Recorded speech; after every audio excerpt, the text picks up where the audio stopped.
উপাজিয়া বাড়ে লতা ব্রহ্মাণ্ড ভেদি যায়, বিরজা ব্রহ্মলোক ভেদি পরম ব্যোম পায়। করি পাবন অবতার প্রেম পুরুষোত্তম ভগবান শ্রীকৃষ্ণ চৈতন্য মহাপ্রভুর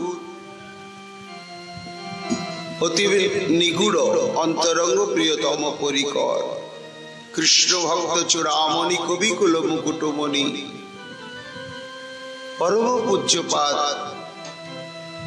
শ্রীমৎ কৃষ্ণদাস কবিরাজ গোস্বামী তাঁর শ্রী শ্রী চৈতন্য চরিতামৃত গ্রন্থেতে মধ্যলীলায় ঊনবিংশ পরিচ্ছেদে তীর্থরাজ প্রয়াগে প্রভু যে রূপ গোস্বামী পাদকে ভক্তি রস তত্ত্ব সম্পর্কে সিদ্ধান্ত শিক্ষা প্রদান করলেন, সেই প্রসঙ্গ বর্ণন করতে গিয়ে কবিরাজ গোস্বামী পাদ বললেন যে এই চৈতন্য চরিতামৃতকে কলিযুগে আমাদের একমাত্র বিশেষ ভাবে আশ্রয় কর্তব্য। নিরন্তর শ্রোতাম শ্রোতাম নিত্যম, কি বৈশিষ্ট্য চৈতন্য মহাপ্রভু, বড় রহস্যময় কথা। শ্রীকৃষ্ণ চৈতন্য মহাপ্রভুর থেকে কি রাধা কৃষ্ণ, না রাধা কৃষ্ণ থেকে চৈতন্য মহাপ্রভু? নির্ধারণ করা বড় মুশকিল। সাধারণত আমরা বলছি যে আগে রাধা গোবিন্দ, তারপরে সেই বিবর্ত বিলাসে নিগুড় রস আস্বাদনের গাঢ় উন্মাদনায় শক্তি শক্তিমান একীভূত হয়ে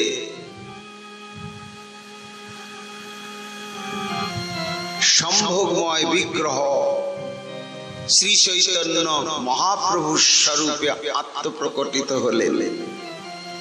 এটি তো আমরা জানি, কিন্তু এও তো বলা যেতে পারে যে না,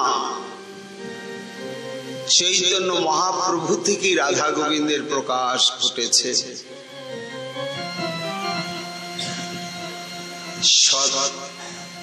সদ্বিতীয় মৎস্য তস্মাৎ একাকী নরমতে,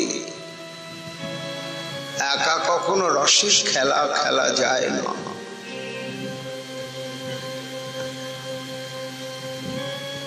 তাই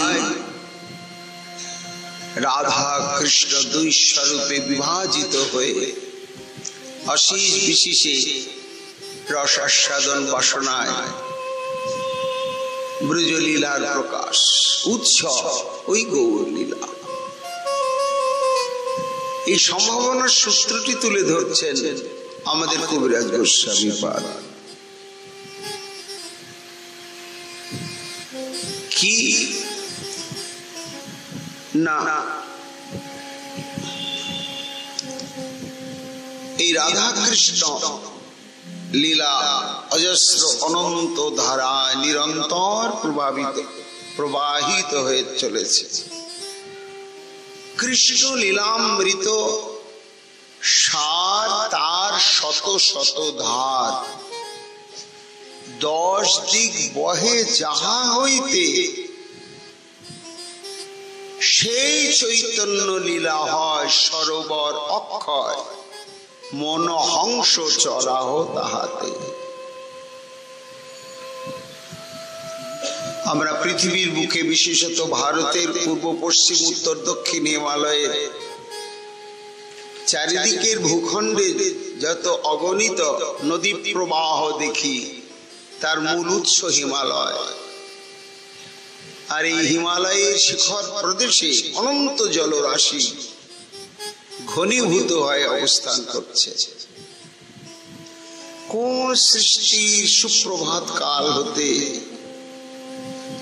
সেই উৎস থেকে, ঘনীভূত উৎস থেকে বিগলিত হয়ে হয়ে অজস্র চারিদিকে নদী প্রবাহ আজও বয়ে চলেছে, তার শেষ নেই।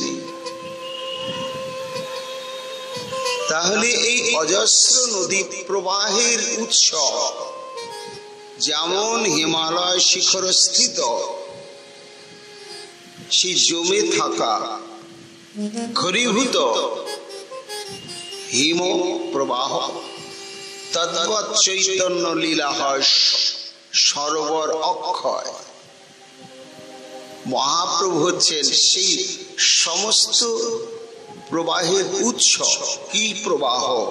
কৃষ্ণ লীলামৃত সার, তার শত শত ধার। কৃষ্ণ লীলাটা অমৃত নয়, অমৃতের সার বলা হচ্ছে, মানে অমৃতের একেবারে ঘনীভূত স্বরূপ। যেমন তেমন অমৃত নয়, অমৃতের সংবাদ তো আমরা অনেক পেয়েছি। জড় জগতে প্রাকৃত দাম্পত্য জীবনে প্রেমিক প্রেমিকার অধর অমৃত, সমুদ্র মন্থনে সমুদ্ভূত অমৃত, যাকে কেন্দ্র করে দেবতা অসুরের মধ্যে কি সংগ্রাম, সেটি চলে গেল স্বর্গে, স্বর্গীয় অমৃত হলো।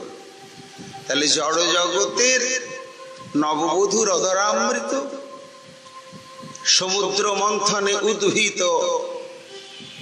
অমৃত। আর একটি অমৃত রয়েছে মুখ্যামৃত,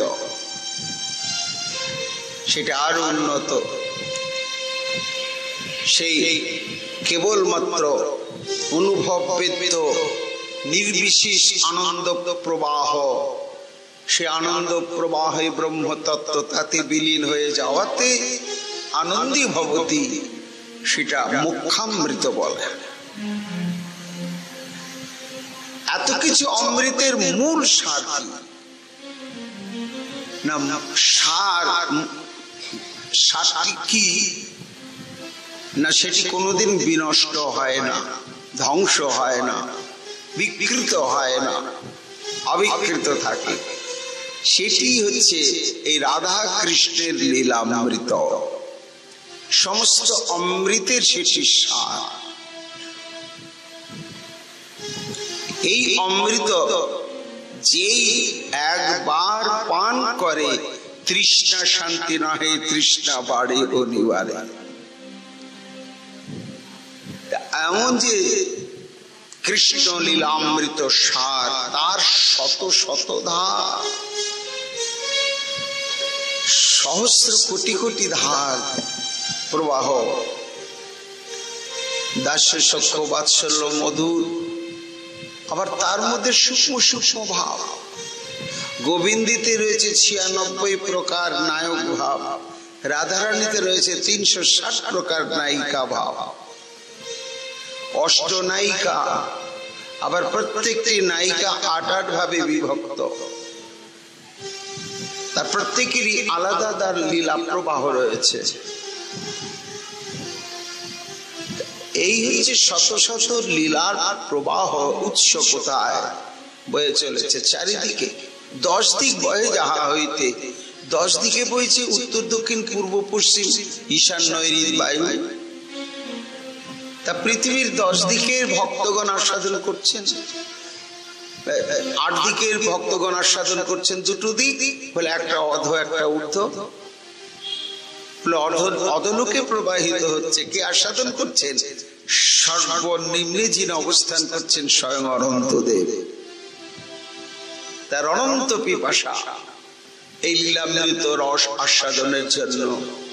তাই তৃষিত হৃদয়ে তিনি অপেক্ষা করছেন, তার তৃষ্ণা নিবারণের জন্য লীলামৃত ধারা চলে যাচ্ছে নিচে ঊর্ধ্বে। কারা রয়েছেন? সিদ্ধলোকে সনক সনন্দন ইত্যাদি। তদুর্ধে স্বয়ং ব্রহ্মাজি এই লীলারস আস্বাদনের পিপাসু, তাদের তৃষ্ণা নিবারণের জন্য এই লীলামৃত ধারা প্রবাহ ঊর্ধ্ব দিকে 10টি দিক প্রবাহিত হচ্ছে। কোত্থেকে হচ্ছে? উৎস কোথায়? না, চৈতন্য লীলা হয় সরোবর অক্ষয়। অর্থাৎ এই যে শ্রীকৃষ্ণ চৈতন্য, এই শ্রীকৃষ্ণ চৈতন্য লীলাই হচ্ছে অক্ষয় সরোবর। তার থেকে কৃষ্ণ লীলামৃত অসংখ্য ধারা 10 দিকে প্রবাহিত হচ্ছে। এই সংবাদটি ঘোষণা করছেন কবিরাজ গোস্বামী। কবিরাজ, তাতে শুনে আমাদের লাভ কি? বলে, তুমি যদি এক একটা প্রবাহেতে স্নান করতে যাও ভাই, তা অসংখ্য ধারাতে তোমার সীমিত জীবন নিয়ে তুমি সব ধারাতে স্নান করে ধন্য হতে পারবে না। তাহলে কি কর্তব্য? বলে, অসংখ্য ধারা যেখান থেকে প্রবাহিত হচ্ছে সেইখানেই যদি গিয়ে তুমি ডুবতে পারো, তাহলে তোমার হয়ে গেল সব। কি করব? মনোহংস চড়াও তাহাতে। কবিরাজ গোস্বামী পাদ কলিচিকে বলছে, ওই অক্ষয় সরোবর কি না, গৌরাঙ্গ লীলারূপ অক্ষয় সরোবর, তার ক্ষয় নেই। সেই সরোবরে তোমার মনরূপ হংসকে চড়াও। হংসের সঙ্গে তুলনা করলেন, তার জলে তো বিচরণ করে অনেক রকমই পাখি, ডাহু, পানকৌড়ি, চক্রবাক, চক্রবাকি, আরো কত রকম, শঙ্খচিল, এরাও জলে বিচরণ করে। কিন্তু কবিরাজ গোস্বামী পাদ মনকে হংস বললেন, মনোহংস চড়াও তাহাতে। না, জলে বিচরণকারী অনেক প্রকারই প্রাণী রয়েছে, কিন্তু তার মধ্যে এই যে হংস, হাঁস জলে বিচরণ করে এবং তার দেহ রক্ষার খাদ্য সংগ্রহ জলেই হয়।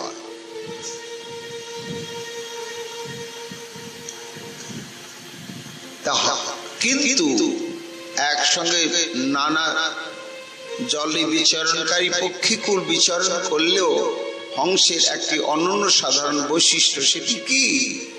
বলে, ওই যে জল আর দুধ একত্রিত করে তাকে পান করতে দিলে সারটুকি গ্রহণ করে নেয়, অসারটা আর গ্রহণ করে না।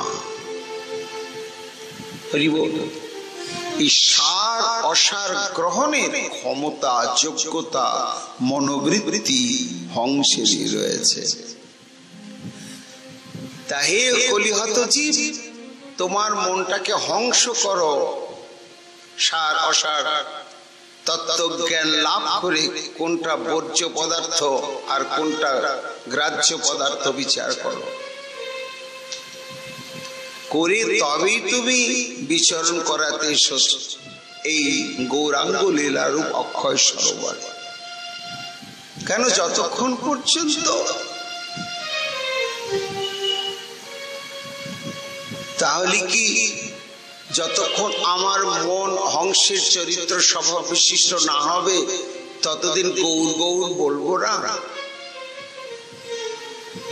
বলে, না, মনোহংস চড়াও তাহাতে বলার তাৎপর্য রয়েছে। এই যে আস্বাদন রয়েছে গৌর লীলাতে, চরম আস্বাদন রয়েছে। রাধা গোবিন্দের লীলারস আস্বাদনের চাইতে অতি অতীব নিগুড় গম্ভীর আস্বাদন রয়েছে গৌর লীলা।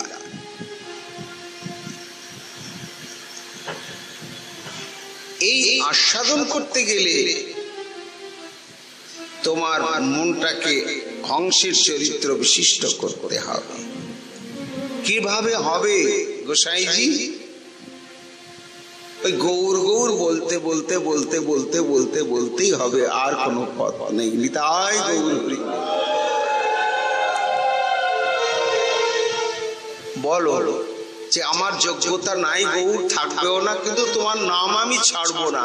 খেতে নিতে শুতে শুচি অশুচি অবস্থায় সর্বক্ষণ আমি গৌর গৌর গৌর গৌর বলতেই থাকবো। এইভাবে যদি গৌর নামকে তুমি আশ্রয় করতে পারো, আস্তে আস্তে তোমার চিত্তবৃত্তিটি হংসের স্বভাব বিশিষ্ট হয়ে যাবে। তখন দেখবে যে গৌর নাম, গৌর কথা কেবল চিত্তকে সংশোধন করার ঔষধ নয়, মলিন মনকে বিধৌত করার সাবান সোডা নয়। ওটা একটা নিগুড় আস্বাদ্য বস্তু, যার বিন্দু মাত্র আস্বাদনেই মানব জনম জীবন ধন্য হয়ে যায় এবং যাবে। কেমন আস্বাদ্য! কবিরাজ গোস্বামী পাদ বলছেন, চৈতন্য লীলা রসপুর, কৃষ্ণ লীলা শুকরপুর, দোহে মিলি হয় যে মাধুর্য, সাধু গুরু প্রসাদে তাহা যে আস্বাদে, সেই জানে মাধুর্যের ধৈর্য। এই আস্বাদনটি কেবল গৌর লীলা আস্বাদনে হবে না, কেবল কৃষ্ণ লীলা আস্বাদনে হবে না, দুটি মিলে মিশে একাকার হয়ে গিয়েছে। এই তত্ত্বটি, এই দৃশ্যটি একেবারে অকাতরে উজাড় করে তুলে ধরলেন কবিরাজ গোস্বামী পাদ। আর কেউ পারেন নাই, যে কিভাবে মাখামাখি হয়ে গিয়েছে গৌর লীলা কৃষ্ণ লীলা, দোহে মিলি হয় যে মাধুর্য। পুর বলা হচ্ছে, কিসের পুর? যে পাটি সাপটা, পুলি পিঠে পাটি সাপটার মধ্যে পুর থাকে, পুর না দিলে পাটি সাপটা হবে না। ক্ষীরের পুর, নারকেলের পুর, নানা রকম পুর থাকে। পুলি পিঠের ভেতরেও পুর দেওয়া হয়, হরি বল, তবেই আস্বাদ্য হয়। এখন এই পাটি সাপটা বা পুলি পিঠে যারা জানে চেনে, তারা সেটি যখন আস্বাদন করবে তখন এমন ভাবে মুখের মধ্যে নেবে যাতে ভেতরের পুরটা সহ মুখের মধ্যে আসে, হরি বল।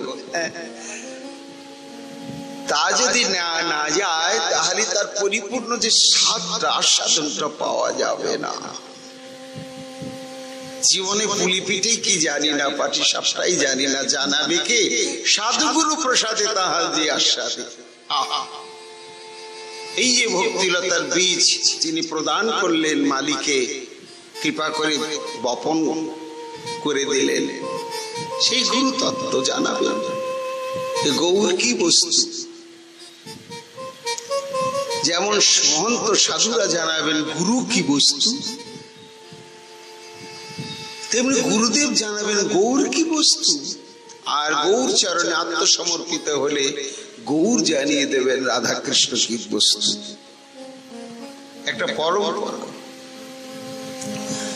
তা সাধুগুরু প্রসাদে তাহা যে আস্বাদে, সেই জানে মাধুর্যের ধৈর্য।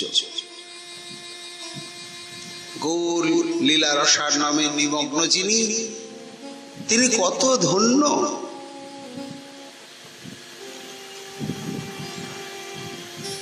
গৃহে বা বনেতে থাকে, হা গৌরাঙ্গ বলে ডাকে, নরোত্তম মাগে তার সঙ্গ। কেননা তুমি নিবিড় ভাবে আস্বাদন করছো ভাই, না হলে তুমি গোড়া গোড়া বলছো কেন? রাধা গোবিন্দ, গোবিন্দ রাধা বলতে কত সময় লাগছে, আর গোরা হয়ে গেল গোবিন্দ এবং রাধা বলে, উল্টো হয়ে গেল যে। কোথা তো লেখা থাকে না গোবিন্দ রাধা, রাধা গোবিন্দ, রাধা কৃষ্ণ, রাধা গোপীনাথ, রাধা মদন মোহন। তত্ত্বটা কি? আগে আশ্রয় তত্ত্ব, তারপরে বিষয় তত্ত্ব, এই হচ্ছে যুগল। তা গোড়ার মধ্যে কি সেই তত্ত্ব? বলে ওই যে দোহে মিলি হয় যে মাধুর্য। আরে গোড়ার গোটা কিন্তু গোবিন্দ নয়, তবে কি গোবিন্দাই তো রাধা। ওই যে টোটা গোপীনাথে যারা গিয়েছেন দর্শন করেছেন কৃষ্ণ বর্ণ রাধা, ওটি গোবিন্দ। গোবিন্দকে ভাবতে ভাবতে যে রাধা কৃষ্ণত্ব প্রাপ্ত হয়ে গোবিন্দ হয়ে গেছেন, আগে তার অর্থাৎ গোবিন্দাই তো রাধা। আর বলে ওটা রাধা নয়, রাধাই তো গোবিন্দ। রাধাকে ভাবতে ভাবতে ভাবতে ভাবতে গোবিন্দ রাধা হয়ে গেছেন, আর কৃষ্ণকে ভাবতে ভাবতে কৃষ্ণ গোবিন্দ হয়ে গেছেন। এই গোরা। তাহলে আগে রাধাই রয়েছেন, গোবিন্দ স্বরূপ প্রাপ্ত আমার রাধারানী, তাই তিনি গো পরীক্ষাগারে পরীক্ষা করলেন তো স্বর্ণ বর্ণ বিবর্ণ বই গেও কলন্তরিতা বিরহে কাতরা রাধারানী কৃষ্ণ বিরহে কাঁদতে কাঁদতে কাঁদতে আর বোধহয় তাড়ালাম, কি ভুল করলাম, আর আসবে না। ভাবতে ভাবতে একেবারে কৃষ্ণ বর্ণ হয়ে গেছে, সখীরা কাঁদছে। কি কোথায় গেল তো সে সোনার বর্ণ? বিবর্ণ কৃষ্ণ বর্ণ হয়ে গেলি কেন? বলি কিসের জন্য হলি রাধে? রসিক কবি বলছে আরে ও হয়নি, কি হচ্ছে? রিসার্চ হচ্ছে। কোথায়? ল্যাবরেটরিতে। কোথায় ল্যাবরেটরি? ওই মহাভাব স্বরূপিনী শ্রীমতী রাধারানীর বড় তনুখানায় ল্যাবরেটরি। কে গবেষণা করছেন? চরম গবেষক আমার গোবিন্দ। কি গবেষণা করছেন? বলে আমি যে রাধাকে ভাবতে ভাবতে রাধা হয়ে যাব, তো হওয়া যাবে কিনা আগে ল্যাবরেটরিতে একটু এক্সপেরিমেন্ট চলুক। যদি রাধারানীকে আমার বিষয়ে ভাবাতে ভাবাতে ওকে আমি কৃষ্ণ বর্ণ করে দিতে পারি, তবেই বুঝতে পারবো যে আমি রাধাকে ভাবতে ভাবতে রাধা হয়ে যেতে পারবো। তাই রসিক পদকবি বলছে ও বিবর্ণের পুরো তাৎপর্য রয়েছে। সখীগণ, ওকে ধিক্কার দিও না। ও ভাবায় পরকি দেখে, যে ভাবলে বরণ ধরে কিনা। তা সে রাধা ভাবে ভাবিত গোবিন্দ রাধাত্ব প্রাপ্ত হয়ে রাম পেছনে, আর গোবিন্দকে ভাবতে ভাবতে গোবিন্দাই তো রাধা, সে আগে গোরা। এই জন্য অগম্য বস্তু এই গৌর লীলা, এর যেমন নিগুড় আস্বাদনের দিক, তেমনি এটি মহা ঔষধি বৎসর, মহা শক্তিশালী ঔষধ। কৃষ্ণ নামে আছে অপরাধ বিচার, নিতাই গৌরাঙ্গ নামের নাই অপরাধ বিচার। এত বড় শক্তিশালী ঔষধ। এই জন্য আমাদের নিরন্তর গৌর লীলা রসার্ণবে নিমজ্জিত হতে হবে।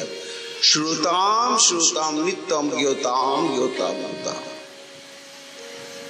কবিরাজ গোস্বামী এই সংবাদটি সর্বত্র বারবার ঘোষণা করছে। ভবসিন্ধু তৈরিবারে যদি থাকে চিত্ত, শ্রদ্ধা যুক্ত হইয়া শোনো চৈতন্য চরিত্র।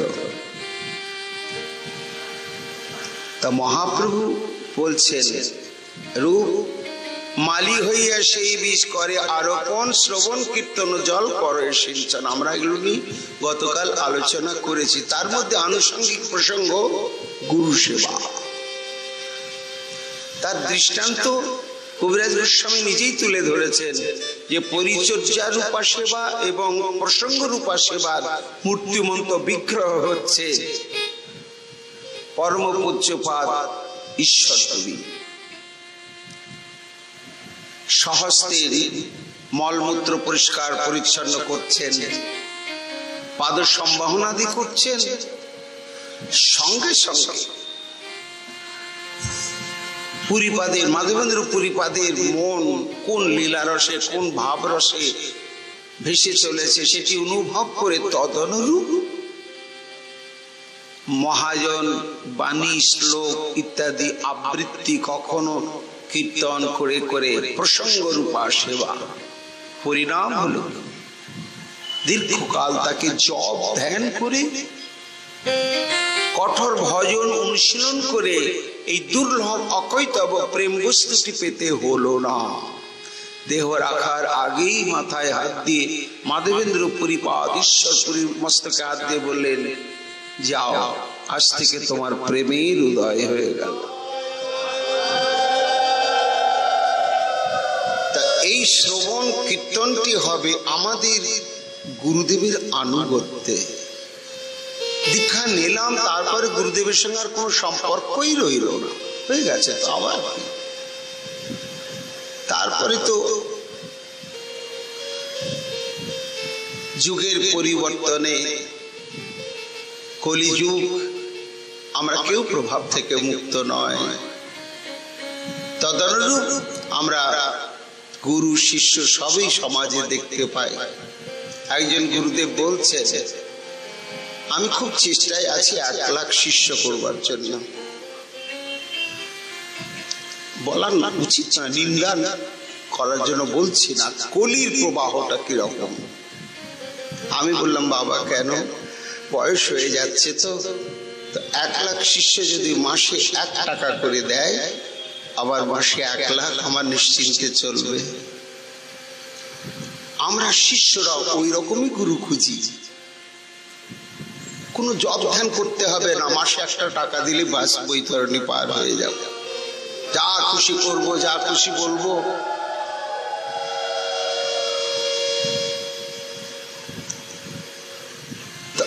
কি হবে, যেমন গুরু তেমন শিষ্য, পরিণাম তো ভয়ঙ্কর।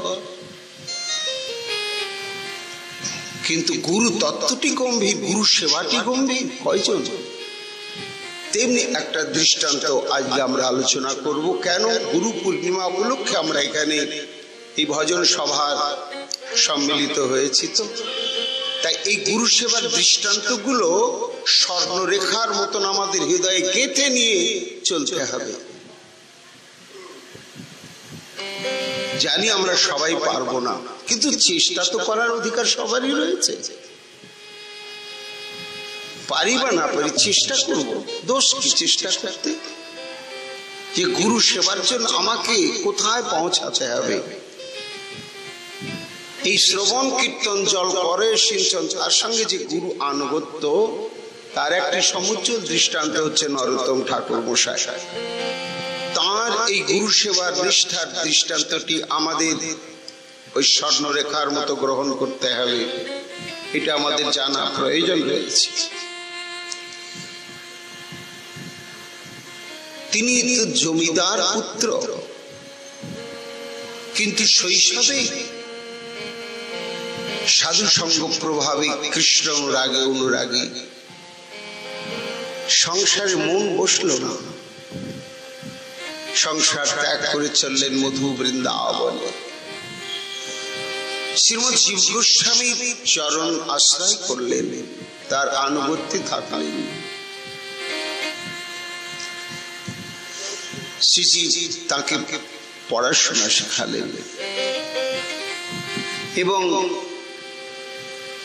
এত মেধা এবং এত ভক্তিতত্ত্ব রসজ্ঞান অল্প সময়ের মধ্যে লাভ করলেন। শ্রীজীব গোস্বামী পাদ তাকে ঠাকুর মশাই উপাধি প্রদান করলেন।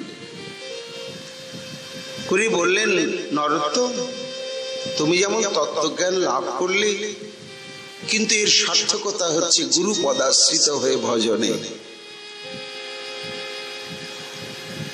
তা আমার মনে হয় তোমার যোগ্য গুরুদেব একমাত্র লোকনাথ গোস্বামী। চলো। ঠাকুর নরোত্তমের হাত ধরে স্বয়ং শ্রীজীব গোস্বামী নিয়ে এসেছে লোকনাথ গোস্বামী পাদের কাছে। একান্তি এবং নিরপেক্ষ ভজনানন্দী মহাত্মা, কোন সেবক রাখেন না, নিজেই সেবক হতে পারেনি, কার সেবা গ্রহণ করব, সহজতেই সবকিছু করে এবং তার সংকল্প আমি শিষ্য করব না।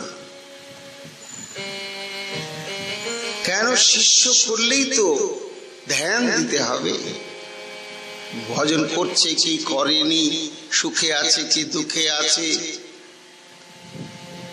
যে মন প্রাণ আমি একেবারে নিরবচ্ছিন্ন লীলাস্রোতে ডুবাতে চাই, আবার যদি একটা অপেক্ষা রাখি তাহলে তো হবে না। তাই তিনি সংকল্প করেছেন, না, শিষ্যাদি করব না।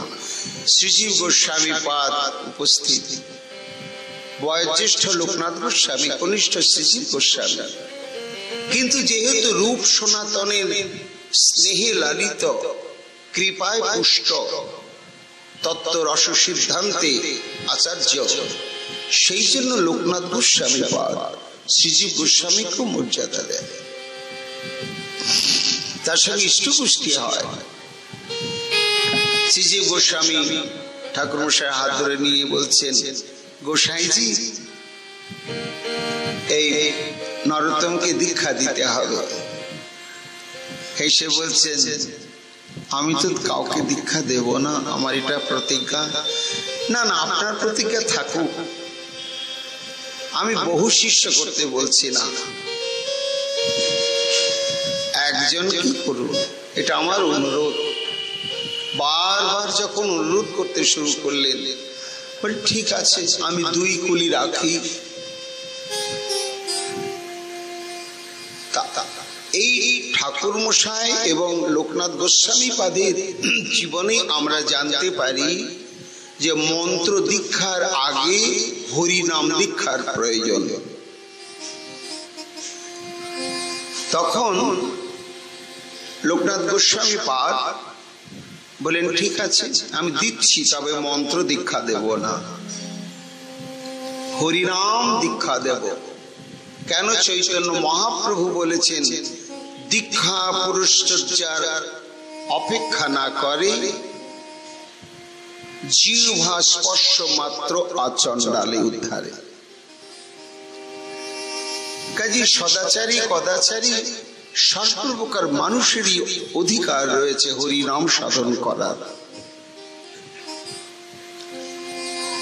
আমি হরিনাম দীক্ষা প্রদান করি প্রভু, তাহলে আপনার বাক্য রক্ষা হলো, আর মন্ত্র দীক্ষা দিলাম না, এটা আমারও সংকল্প থাকলো। তাই যথা সময় হরে কৃষ্ণ কৃষ্ণ কৃষ্ণ হরে হরে, হরে রাম রাম রাম হরে হরে। এই 16 নং 32 অক্ষর মন্ত্রের ন্যায় প্রদান করলেন ঠাকুর মশাইকে এবং তার জপবিধানটি হাতে ধরে শিখিয়ে দিলেন, দিয়ে বললেন, নরু, এই নাম সাধন করো, সাধু সঙ্গ করো, আর সদাচার শিক্ষা করো। নরোত্তম ঠাকুর মশাই ভাবলেন, যাক, নাম তো পেলাম। হরি নামে নরোত্তমের 1 বৎসর গেল, তদবধি সাধন রাত্রি দিন কইল। গুরুদেব প্রদান করেছেন হরিনাম। এই হরিনামে সমস্ত অনর্থ নিবৃত্তি না হওয়া পর্যন্ত আমি সরাসরি মন্ত্র দীক্ষা পাব না। তাহলে যদি আমি নাম সিদ্ধ হতে না পারি, একনিষ্ঠ ভাবে যদি নাম সাধন করতে না পারি, তাহলে কোনোদিনই তো মন্ত্র দীক্ষা পাবো না। তাই নাম সাধনটি চলল তার অতি নিষ্ঠা সহকারী, দিন এবং রাত্রি 2 লক্ষ নাম সাধন নিভৃতে বসিয়া, সংখ্যা লয় বসি রাত্রিতে জাগিয়া, 2 লক্ষ হরিনাম সংকল্প করলেন। যদি সারা দিনে সংখ্যা পূর্ণ না হয়, সারা রাত্রি বসে বসে সংখ্যা নাম পূরণ করে। সংকল্প ঠিক আছে, যতটা বাকি থাকলো আগামীকাল ওটা করে নিয়ে আবার 2 লক্ষ করবো বলে আগামীকাল আমার জীবনে আসবে কি না আসবে কে জানে। আমরা নিজের চোখেই তো দেখছি, ঘুমানোর পরে ওইভাবে কারো মৃত্যু হয়ে যাচ্ছে, তার জীবনে আর সকাল আসছে না। এই তো বাস্তব সত্য। তাই সংখ্যা পূরণ করতে গিয়ে সারা রাত্রি জেগে জেগে করে। প্রভাতে আসিয়া করে প্রণাম স্তবন, দাঁড়াইয়া নেত্রে করে রূপ নিরক্ষণ। কখনো সারা রাত্রি জেগে নাম সংখ্যা পূরণ করে যমুনায় স্নানাদি করে ছুটে আসেন গুরুদেবের চরণ দর্শন করতে। আর যেদিন সংখ্যা নাম যথাসময়ে পূর্ণ হয়ে যায়, একটু নিদ্রাগম হয়, নিদ্রান্তে স্নানাদি করে আসেন প্রত্যেক দিন। এসে দণ্ডবত প্রণাম স্তবন করেন। মহাজন বলছেন আর কি করেন? দাঁড়াইয়া নেত্রে করে রূপ নিরক্ষণ। দাঁড়িয়ে দাঁড়িয়ে গুরুদেবের রূপটাই দর্শন করে বিভুল হয়ে যান। লোচন আনন্দ ধাম, যার মধ্যে অদ্ভুত লীলা প্রবাহ, গৌর লীলা, গোবিন্দ লীলা সব একাধারে প্রবাহিত হয়ে চলেছে গুরু তত্ত্বের মধ্যে। এই সেই বিগ্রহ নির্নিমেষ নয়নে দর্শন করেন। তার মধ্যেই দেখেন তার হৃদয়ে নিতাই গৌর, তার হৃদয়ে রাধা গোবিন্দ প্রত্যক্ষ অনুভব করেন। নরোত্তম ভালো আছো, কহেন বচন স্বচ্ছন্দে আছে এই প্রতাপচরণ। গোসাইজি জিজ্ঞাসা করেন, নরোত্তম ভজন কুশল তো বাবা?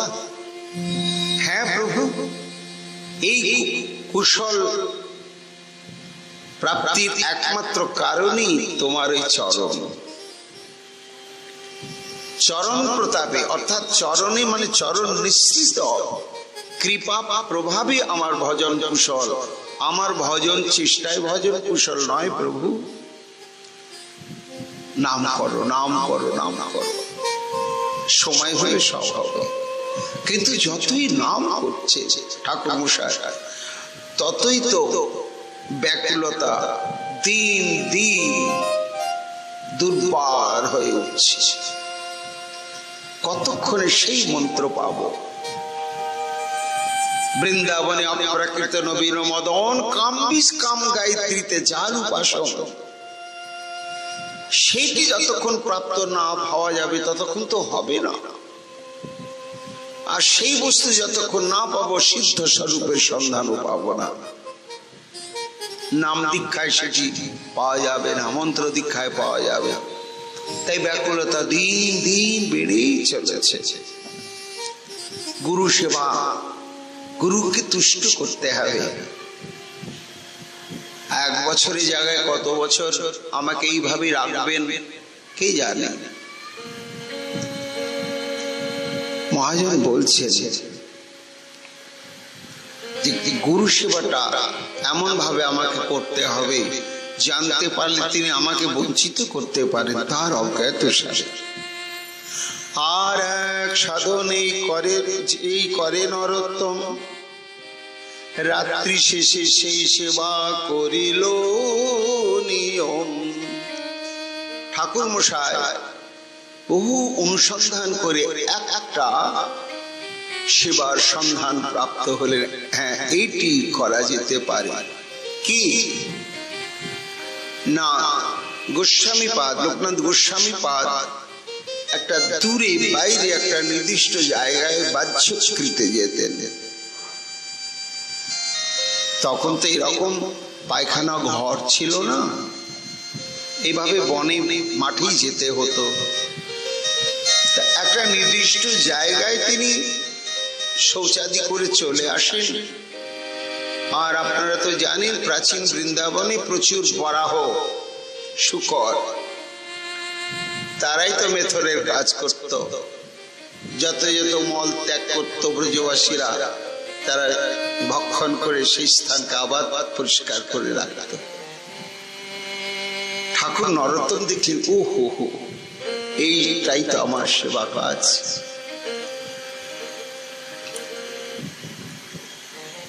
কি অনুরাগ, গুরু কৃপা পাওয়ার জন্য। যে গোসাই জিউ যান বহির্দেশ, সেই স্থান যাই সংস্কার করেন বিশেষ। যেই স্থানে গোসাইজি যান বহির্দেশ, যেখানে বাচ্চকৃতে যান রাত্রি 3টার সময়, এটি আমাকে করতে হবে।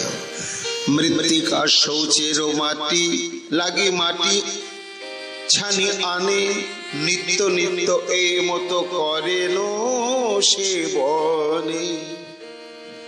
প্রত্যেক দিন একটা ঝাঁটা দিয়ে সেই পরিত্যক্ত গুরুদেবের পরিত্যক্ত বিষটাকে যত্ন করে তুলে অন্য জায়গায় ফেলে দিয়ে সেই স্থানটি ঝাঁটা দিয়ে ঝাড়তি পরিষ্কার করে রাখেন, যে পরবর্তী সময় সেখানে শৌচ করতে যেন তার কোনো অসুবিধা না হয়।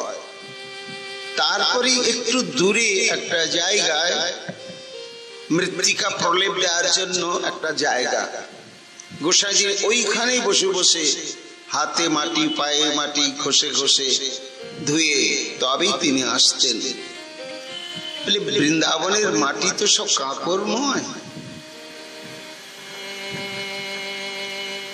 তাই ঠাকুর মশাই যমুনার অতি মসৃণ পয়ল মৃত্তিকা খুঁজে খুঁজে সংগ্রহ করে নিয়ে এসে সেখানে রাখা, যত্ন করে হাতের কাছে,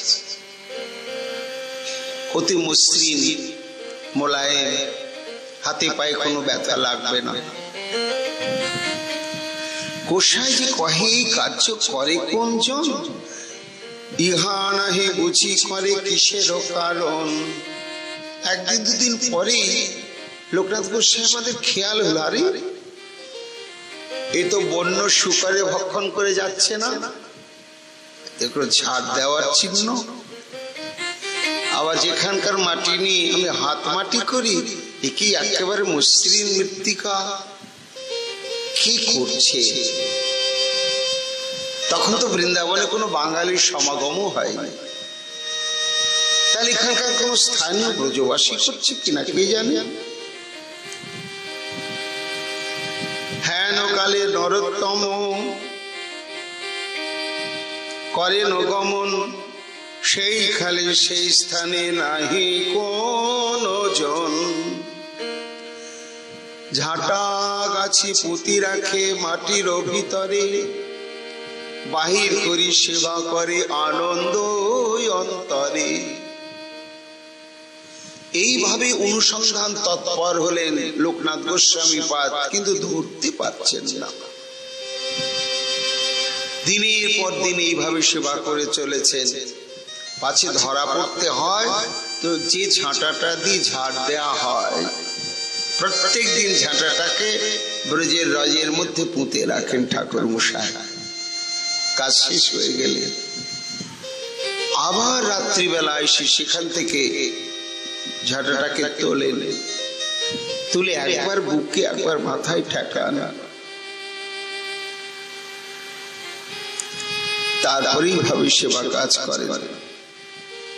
আহা, বাহির করি সেবা করে আনন্দ অন্তরে, আপনাকে ধন্য মানে শরীর সফল, প্রভুর চরণ প্রাপ্তে এই মোর বল। আত্মবিশ্বাস, ওরে সম্মার্জনী ঝাঁটা, তোর কৃপাতে আমি ঠিক গুরুদেবের কৃপা পাবই পাবই পাব। কি বলবতী উৎকণ্ঠা, কহিতে কহিতে কাঁদে ঝাঁটা বুকে দিয়া, 7-5 ধারা বহে হৃদয় ভাসিয়া। নিস্তব্ধ বৃন্দাবন জনশূন্য, সারা রাত্রি নিদ্রা নেই ঠাকুর মশাই। নিজেকে কত কত দণ্ডে, নিজেকে কত ক্ষুদ্রাতপি ক্ষুদ্র মনে করছে, চাটাটাকে বুকে নিয়ে হাউ হাউ করে কাঁদছে। এত চোখের জল একটা দিক দিয়ে পড়ছে না, ছাপিয়ে পড়ছে, বুকটা ভেসে যাচ্ছে, ছাঁটাটাও ভিজে যাচ্ছে। আমি যদি একটা মানুষ না হতাম, একটা ঝাঁটা হতাম, মানুষের জন্য বিচার সময় হয়নি, যোগ্যতা হয়নি, কিন্তু যখন মানুষ ঝাঁটা কিনে ওটাকে আর বিচার করে না যে ঝাঁটার সময় হয়নি, ঝাঁট দেওয়ার ঘরে থাক, সঙ্গে সঙ্গে নিয়ে কাজে লাগিয়ে দেয়। ঝাঁটার সেবা কাজে তার কোন যোগ্যতা অযোগ্যতার বিচার হয় না, ঝাঁটা স্বরূপ প্রাপ্ত হলেই সেবার যোগ্যতা তার এসে যায়। ওরে ঝাঁটা, তোর মত আমাকে করে নে, আমার যেন সেই যোগ্যতা আসে। মহাজন বলছে 7-5 ধারা বহে হৃদয় ভাসিয়া। গুরু ভজন, গুরু সেবা এইরকম না হলে কি হয় কখনো? অত সহজ তো নয়। প্রভু লোকনাথ নরোত্তমের জীবন, বহু জন্ম ভাগ্যে পাই তোমার চরণ। ঝাঁটাটাকে বুকে নিয়ে হাও হাও করে কাঁদে আর বলে, ওরে তোর কৃপায় যেন আমার গুরুচরণ প্রাপ্তি ঘটে, আর আমি কিছু চাই না। এইভাবে সেবা চলছে, একদিন দুদিন নয়, অনেক। কিন্তু কি গোসাই মনে মনে ভাবে, গোসাই হইয়া চমৎকার, কেমনে হেন করে কার্য কেবা, আর কি করছে তারা? এই রূপে বিচার করে মনে মন, কারে জিজ্ঞাসিব কার্যে কে করে এমন? কাকে জিজ্ঞাসা করব? কাউকে তো জিজ্ঞাসা করা যাবে না। কেন? যদি কেউ করে তো সে তার স্বীকার করবে না। যদি স্বীকারই করতো তাহলে চুরি করে এইভাবে সেবা করতো না। গোসাইজি হদিশই পাচ্ছেন না ঠাকুর মশার এই গুরু সেবার নিষ্ঠা। বলতে গিয়ে মহাজন বলছেন, এই শোনো নরোত্তম সাধনের কথা, চমৎকার লাগে ইহা শুনিলে সর্বথা। হেন কথা নাহি দেখি শুনি নাহি আর, গুরু প্রতি হেন প্রীতি হইব কাহার? নিতাই গৌর হরি বল। এইসব দৃষ্টান্ত আমরা ভজন করব, এই দৃষ্টান্তগুলোকে সামনে রেখে গুরুদেবের কথা যখনই ভাবতে যাব তখনই আমাদের ঠাকুর নরোত্তমের কথা ভাবতে হবে, এইসব দৃষ্টান্ত সামনে মনে আনতে হবে।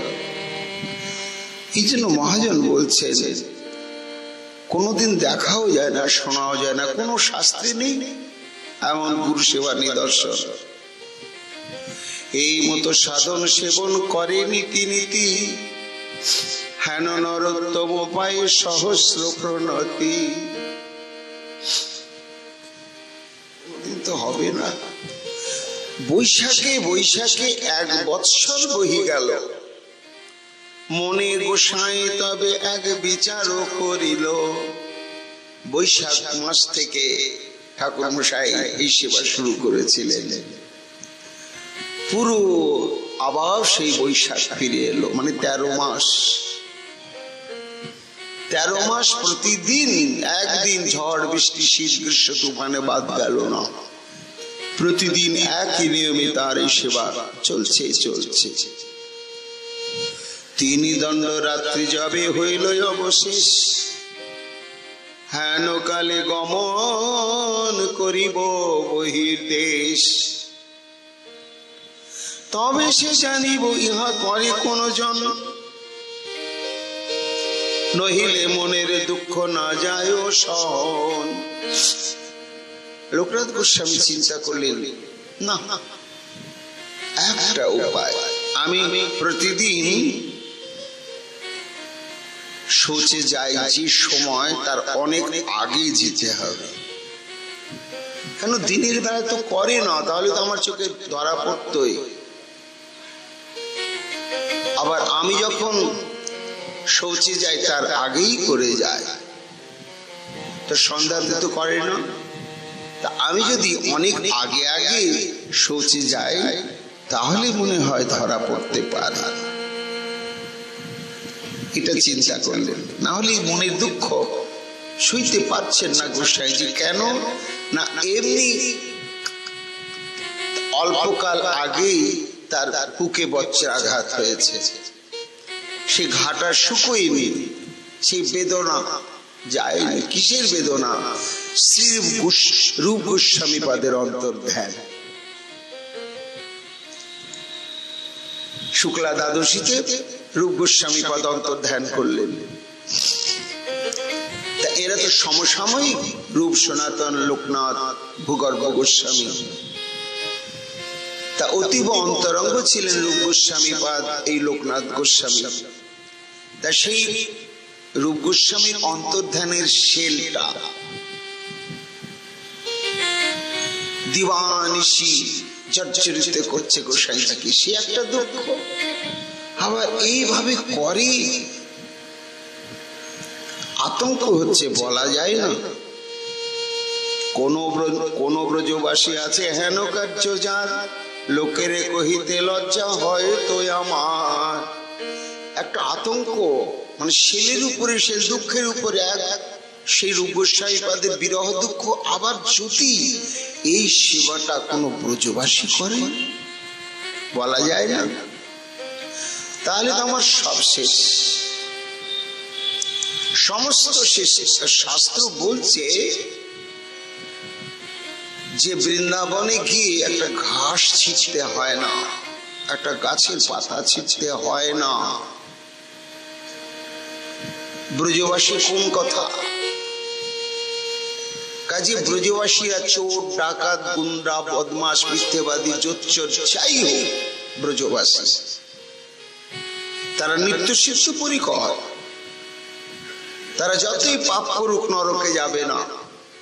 ওই কর্মফল ভোগ করতে গেলে ব্রজের সীমানাতেই জন্মগ্রহণ হবে তাদের, ব্রজের সীমানার বাইরে যাবে না। এই জন্য ব্রহ্মা স্বয়ং ব্রহ্মাজিও ব্রজবাসী এবং তৃণলতা গুল্মের আরাধনা আজও করে চলেছেন। তা সেই যদি কোনো ব্রজবাসী করে, তাহলে তো আমার ভজন সাধন ব্রজবাসী সুকৃতি সব শেষ হয়ে যাবে। একটা আতঙ্ক গোসাইজির অন্তঃকরণে। যাই হোক, কি করে আমাকে অনুসন্ধান করতেই হবে। তারপরে দিন গোসাই যান বহির্দেশ, যখন আছে রাত্রি 6 দণ্ড শেষ। প্রতিদিন যে সময় যান তার অনেক আগেই এইবার গিয়েছেন। যখন গিয়েছেন ঠিক যোগ মিলে গিয়েছে, কারণ ঠাকুর মশাইয়ের হিসাবে তো ছিল না যে এখন গুরুদেব আসবেন। কাজে নিশ্চিন্ত মনেই তিনি সেবা কাজের জন্য সেখানে এসে উপস্থিত হয়েছেন। আর দৈব ক্রমে গোস্বামী পাদ এসেছেন।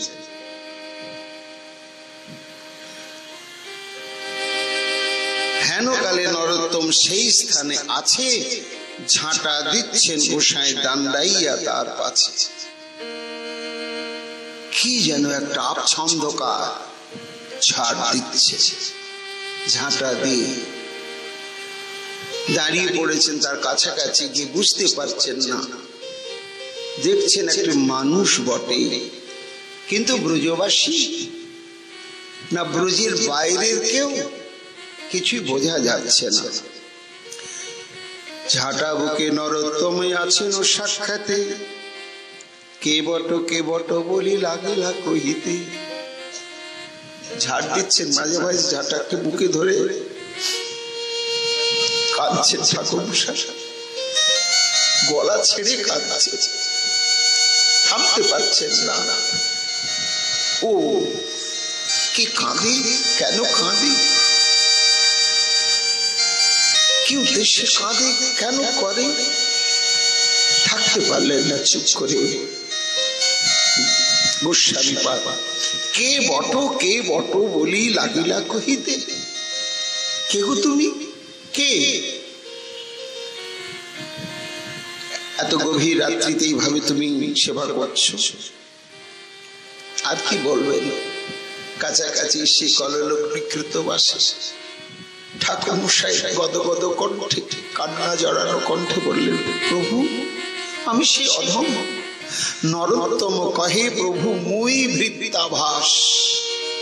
ভৃত্য বলবার অধিকার নেই আমার, আভাস।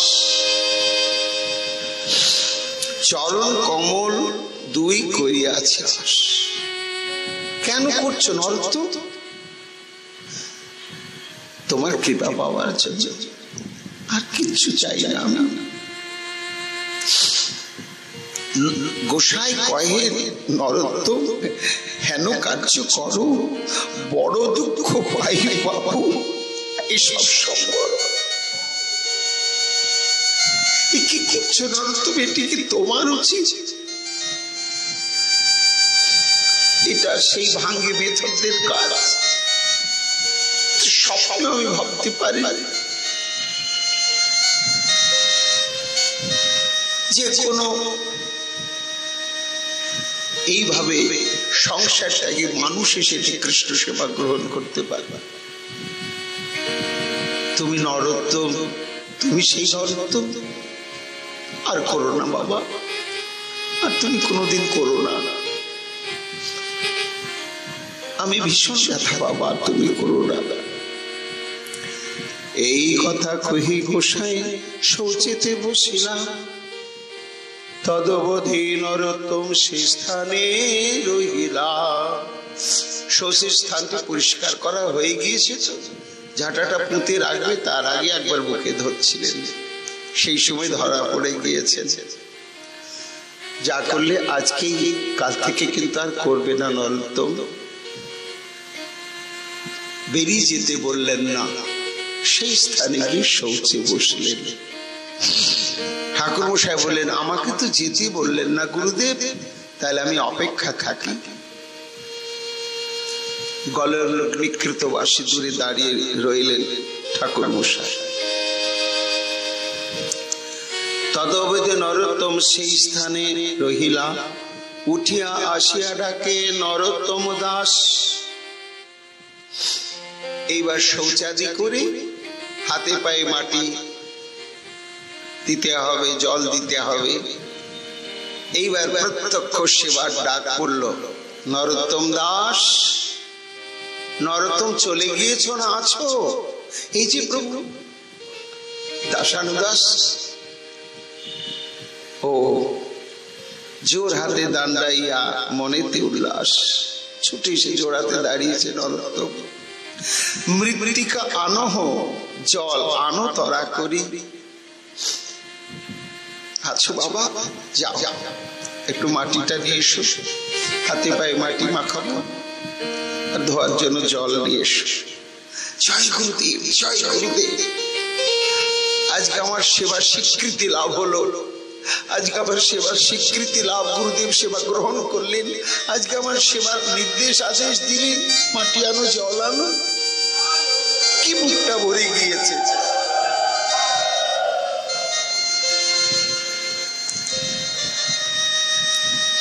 দাস গণনাতে লিখো। আজ থেকে তাহলে দাসের খাতায় নামটা উঠলো, আর কিছু চাই না, খাতায় নামটা উঠলেও জীবন ধন্য।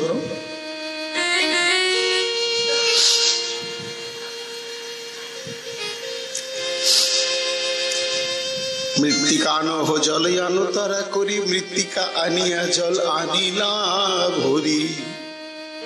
দুই হাতে মৃত্তিকা সে তুলিয়া দেন জল, সাক্ষাতে সেবন পাইল হইল তার বল। তাই শরীরে মনে আত্মায় যেন অনন্ত শক্তি। মনে হচ্ছে কোথায় তুমি দৈবী মা একবার এসো, কোথায় অনর্থ।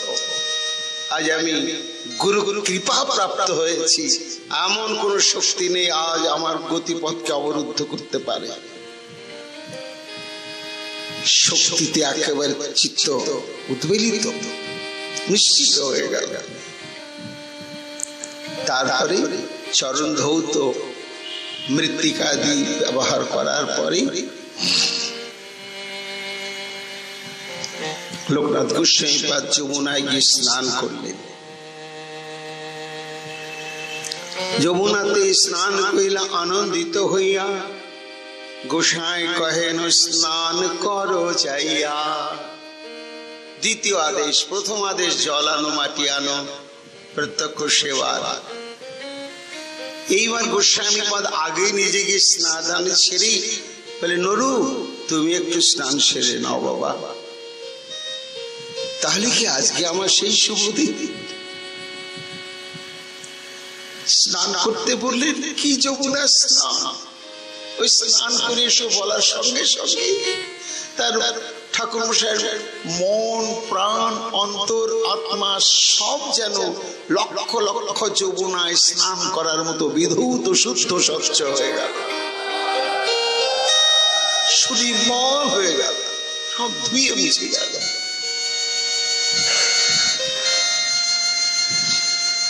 আনন্দিত হই যমুনাতে স্নান করি রঙ্গে, গোসাই কুঞ্জকে যান ইহ জান সঙ্গে। গুরুদেবের আদেশে যমুনায় স্নান করে আগে আগে গোসাইজি চললেন, পেছনে চলেছেন ঠাকুর নরোত্তম।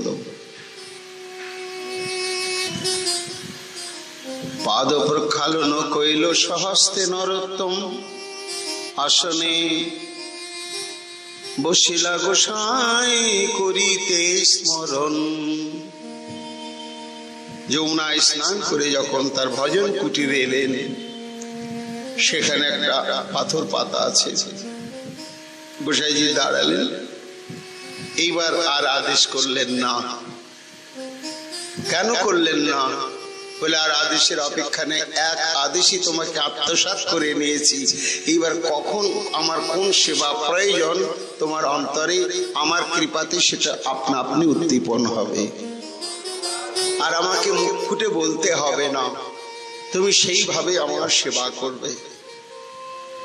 অনুমতি হয়ে গেল। সেই সূত্র ধরেই গোসাইজি দাঁড়িয়েছেন, সঙ্গে সঙ্গে চরণ ধৌত করে দিলেন সহস্তে ঠাকুর নরোত্তম। গুরুদেবের আসনে বসিলা গোসাই করিতে স্মরণ। যেখানে তিনি প্রাতঃকালীন স্মরণ মন্ত্র স্মরণাদি করেন, সেখানে আসনে গিয়ে বসলেন। পাশে সমস্ত তিলক সেবার বস্তু সব রাখা আছে, আনুষঙ্গিক সবকিছু রাখা আছে।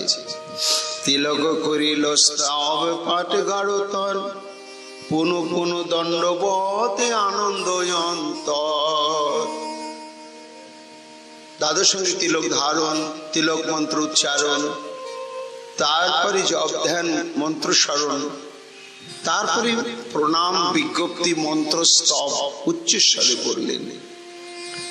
গুরুদেবের প্রণাম, গুরুদেবের বিজ্ঞপ্তি, গুরুদেবের প্রশস্তি স্তব, তারপরে মহাপ্রভুর প্রণাম, মহাপ্রভুর বিজ্ঞপ্তি প্রশস্তি স্তব, সব আলাদা আলাদা। এই সব সমস্ত কিছু বললেন। বসিয়া আছেন নরোত্তম কুঞ্জের ভিতরে, ডাকিলেন ও হে বাপু আইসো এই ঘরে। আলাদা একটা কুটিরে বসে বসে দর্শন করছেন গুরুদেবের। এও তো গুরুরূপী ভগবানের লীলা, তার স্মরণের লীলা, স্তব পাঠের লীলা। আস্বাদন করছিলেন ঠাকুর নরোত্তম। গুরুদেবের যখন মন্ত্রস্মরণ, স্তব পাঠ এবং দণ্ডবত, আমাদের দাস গোস্বামী পাদ 2000 বার দণ্ডবত করতেন প্রত্যেক দিন। 2,000 বৈষ্ণবের করে দণ্ড প্রণাম। আজও প্রাচীন প্রাচীন বৈষ্ণবদের জীবনে যতটুকুনি ক্ষুদ্র, বেশি সঙ্গ হয়নি তো 2-1 মূর্তি দেখেছি, তাদের ভজনাঙ্গের মধ্যে দণ্ডবত প্রণাম একটা আবশ্যিক অঙ্গ। এই সমস্ত হয়ে গিয়ে যখন মন্ত্র স্মরণের সমস্ত সমাধা হয়ে গেল, তখন ডাক পড়ল ঠাকুর নরোত্তমের। ডাকিলেন, ওহে বাবু, আইসো এই ঘরে। নরোত্তম, এই ঘরে এসো। সেকালে করেন বহু দণ্ডবত নতি, ডাকিয়া লইল সাক্ষাতে করেন বহু স্তুতি। তারপরে সযত্নে বাম পাশে বসি হস্ত ধোয়াইয়া মন্ত্র করানো গ্রহণ, রাধা কৃষ্ণ মন্ত্র প্রথম করাইল শ্রবণ। নিতাই গৌর হরি বল। আজ থেকে তোমাকে আমার অদেয় আর কিছুই রইল না নরোত্তম, এসো। এই বলে আগে 18 অক্ষর মন্ত্র প্রদান করলেন,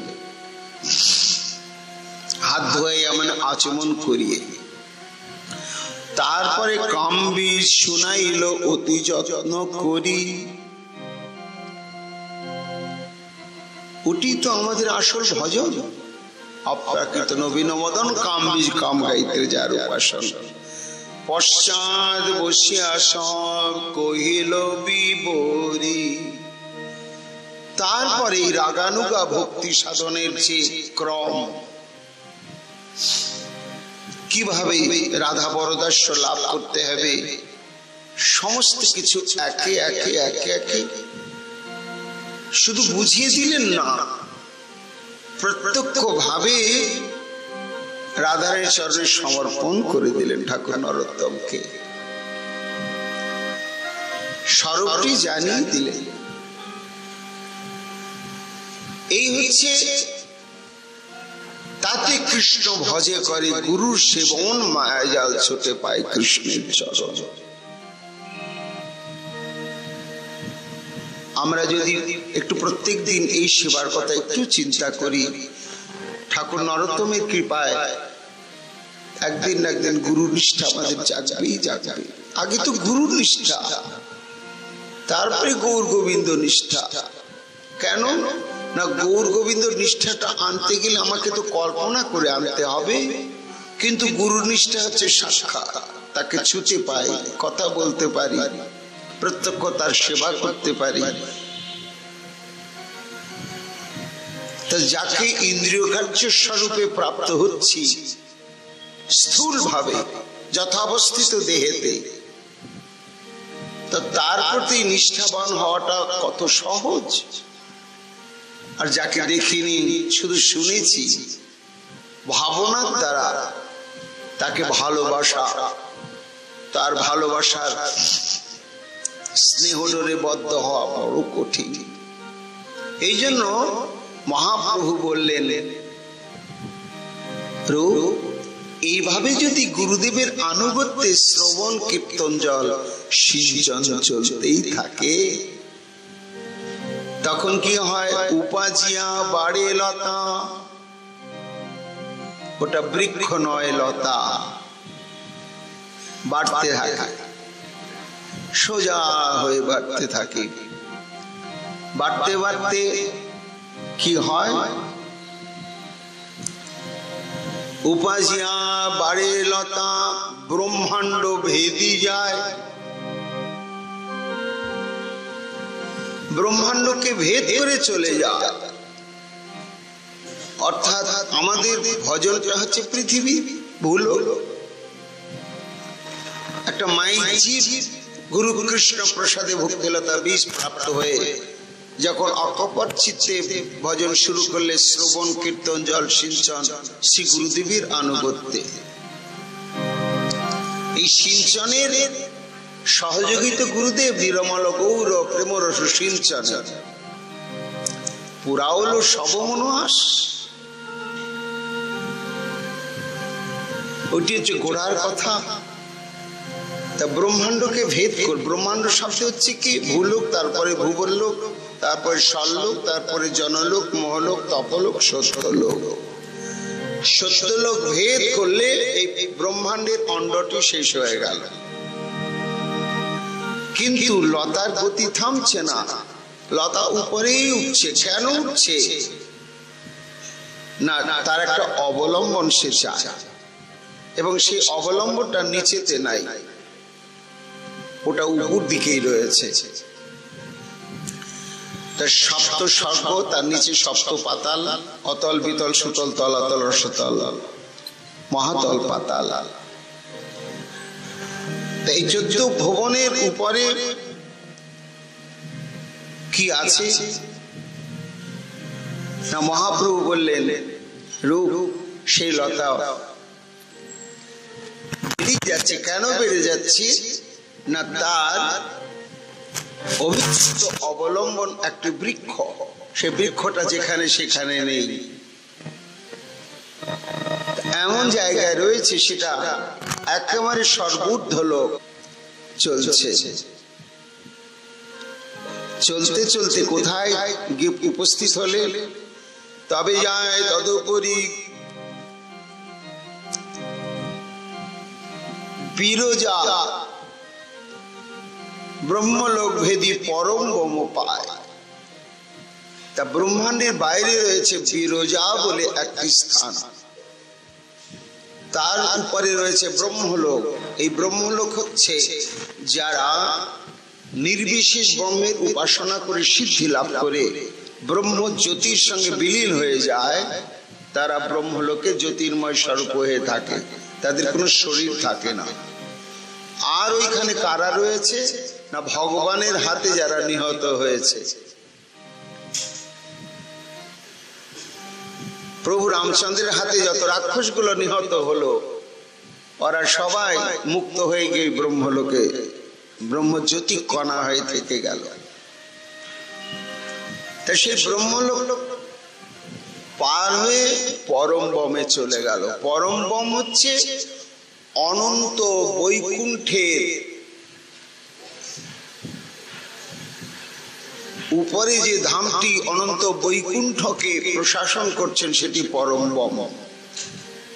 তাহলে একটা বৈকুণ্ঠ না, বলে না, যত যত অবতার তত তত অবতারই বিষ্ণু তত্ত্ব, আর প্রত্যেক বিষ্ণু তত্ত্বেরই বৈকুণ্ঠ রয়েছে একটা। নৃসিংহদেব বিষ্ণু তত্ত্ব, বামনদেব বিষ্ণু তত্ত্ব,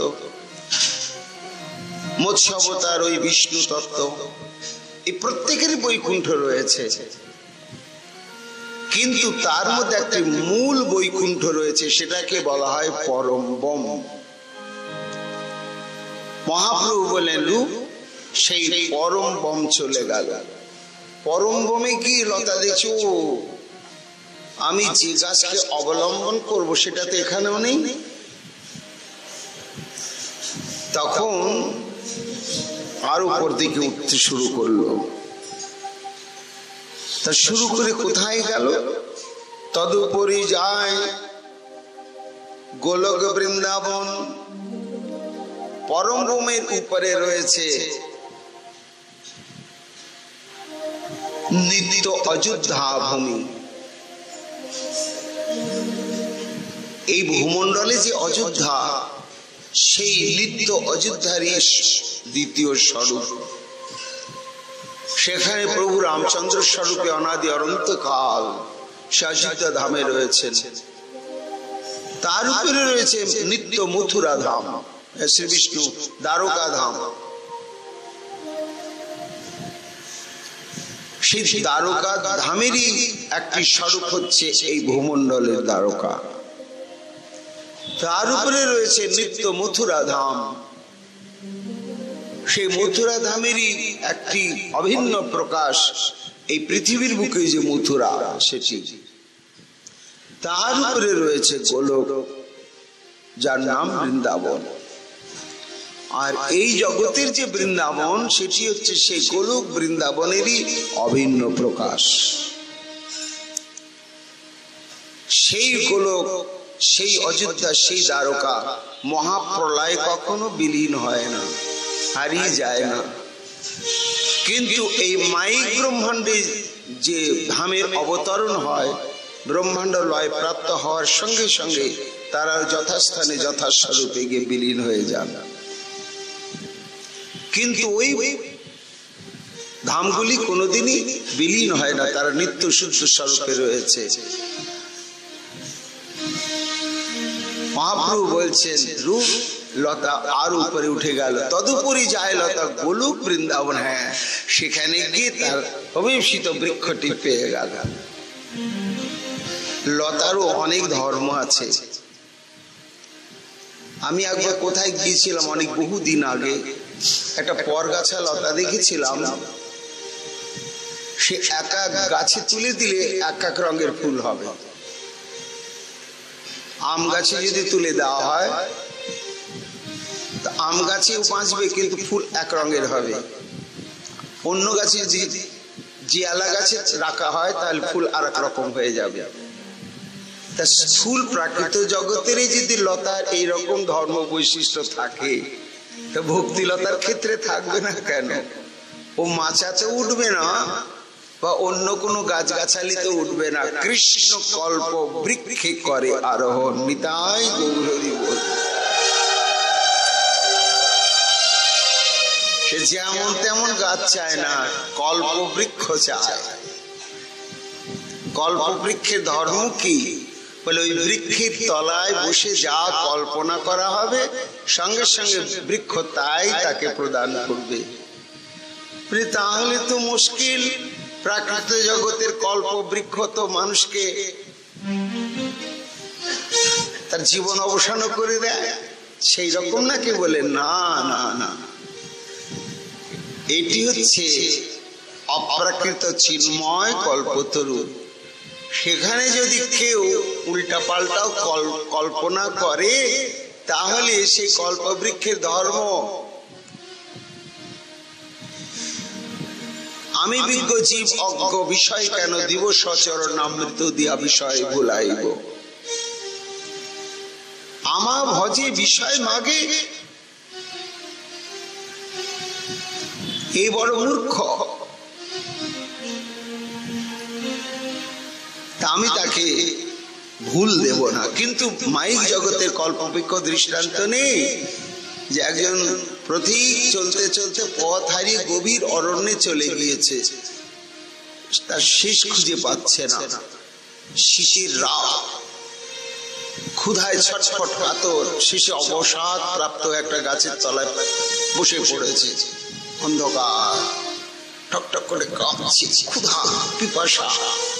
ইস, বোধহয় মরে যাব, একটু খেতে পেতাম, যা একটু গরম গরম খাবার পেতাম প্রাণটা বাঁচত। হ্যাঁ ভগবান, আজকে আমার মৃত্যু মা। ভাবার সঙ্গে সঙ্গে দেখছে একবারে গরম গরম খিচুড়ি। বাড়ি কি অদ্ভুত! আর বাঁচি তো ভাই, তারপরে খিচুড়ি করতে এলো না এলো পরে বিচার করবো। আর এমন গন্ধ বেরোচ্ছে, যেমন ক্ষুধা তেমনি লোভনীয় খিচুড়ি। খেয়ে ভাবছি জল পেলে তো ভালো হতো। ও মা, গ্লাসে গ্লাসে জল, বেশ জল পান করে একবারে তৃপ্ত। শীতে ঠকঠক করে কাঁপছি তো। দেখো তো, ক্ষুধার জ্বালা গেল, কিন্তু শীতের জ্বালা তো আর সহ্য করা যায় না। ইস, একটা ভালো নূতন মোটা তোষক, তার উপরে যদি একটা লেপ পেতাম তাহলে কত ভালো হতো। ও মা, বলতে বলতে একেবারে সে 18 ইঞ্চি গদি উঁচু তার বিছানা, আর তদনুরূপ লেপটে। কে দিচ্ছে, কোত্থেকে আসছে? না না না, শুয়ে পড়েছে। কি আনন্দ! শুয়ে পড়ে ভাবছিস গভীর রাত্রি, সমস্ত বন্য জন্তুর গর্জন কানে আসছে। একটা বাঘ এসে যদি আমাকে খেয়ে ফেলে, সঙ্গে সঙ্গে একটা বাঘ এসে খেয়ে ফেলল, শেষ।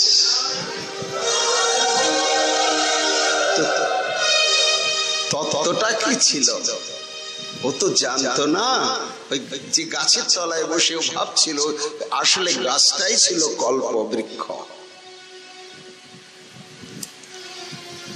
ও তো সেটা জানে না, কিন্তু ওই গাছের তলাকে আশ্রয় করেছে, অবলম্বন করেছে, তলায় বসে বসে যা যা ভাবছে কল্প বৃক্ষ তার কল্পনা অনুসারে তাই দিচ্ছে। তো যেই ভাবলো একটা বাঘ এসে যদি আমাকে খেয়ে ফেলে, ও তো কল্পনার বস্তু কল্প বৃক্ষ, তখন তাই তাকে দিয়ে দিল। মহাজন বলছেন না না গো, কৃষ্ণ কল্পতরু তদ্বৎ নয়, নিতাই গৌর হরি বল। এটা প্রাকৃত জড় কল্পতরু নয়, চিন্ময় কল্পতরু। এখানে কেউ ভুল করে যদি কল্পনা করে তাহলেও তাকে কল্পতরু তার বাঞ্ছিত অর্থাৎ জীবের নিত্য বাঞ্ছিত বস্তুটি প্রদান করে। চরণ তো কল্প বৃক্ষ, চরণটিকে আশ্রয় করে তো আমার গোবিন্দ, আবার চরণ যাকে আশ্রয় করে চরণ ধাম বলে ধামও কল্প বৃক্ষ। কেমন ওই চিন্ময় কল্প বৃক্ষ কিরকম বলে দেখো, ধামে এসে যদি কেউ ভসভস করে ঘুমায় তাহলে তো ঘুমানোর ফলটাই সে পাওয়া উচিত, কিন্তু ধাম বলছে তুমি ধামে এসেছো আর ঘুমাচ্ছ, তোমাকে ঘুমানোর ফলটা দেব কেন, সমাধিস্থ হওয়ার ফলটাই তোমাকে দেব। ধামে এসেছে এটা সেটা কিনবে বলি এই ওই বনবন বনবন বন করে সারাদিন ঘুরছে, তা ঘোরাঘুরির ফলটাই তো অন্যান্য শহরটাকে দেবে। ধাম বলছে না না, তোমাকে আমি পরিক্রমা করার ফলটাই দিয়ে দিলাম। নীলাচল মাহাত্ম্যে বলা হচ্ছে যে নীলাচলকে আশ্রয় করে মানুষ যদি গল্প গুজব করে, ভগবান তখন কি করেন বলে আমারই স্তুতি গাইছে বলে স্তুতি বন্দনারই ফল তাকে প্রদান করে দিলেন। এই হচ্ছে চিন্ময় কল্প বৃক্ষের বৈশিষ্ট্য। ভক্তি লতা যে কোনো বৃক্ষকে আশ্রয় করে না, করবে না, কৃষ্ণ কল্প বৃক্ষে করে আরোহণ। তাহা বিস্তারিত হইয়া ফলে প্রেম ফল, ইহা মালি ছিনছে নিত্য শ্রবণাদি জল। রূপ গোস্বাইপাদ বলছেন প্রভু তারপরে কি এলো বলে যে জল দিচ্ছি তো, আর ওইখানে গিয়ে সে বৃক্ষকে আশ্রয় করে লতা বিস্তৃত হয়ে গেল, ফুল ফুটলো এবং দেখতে দেখতে ফল ধরে গেল। কালাপেক্ষা নেই, জল সিঞ্চন চলতে থাকলেই যেমন তাড়াতাড়ি ও বড় হবে, তাড়াতাড়ি বৃক্ষকে আশ্রয় করবে, তাড়াতাড়ি বিস্তৃত হবে, তাড়াতাড়ি ফুল হবে, তাড়াতাড়ি ফল ধরবে, তাড়াতাড়ি আবার পেকেও যাবে। হরি বল। তারপর প্রভু বলে রূপ এই দেখো,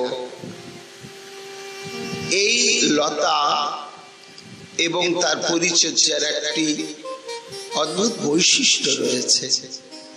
জড় জগতে যখন লতাতে ফল ধরে যায়, কুমড়ো লতাতে একেবারে প্রচুর কুমড়ো ধরতে শুরু করে দিয়েছে, আর কেউ গাছের গোড়ায় জল ঢালে না, লতার গোড়ায়।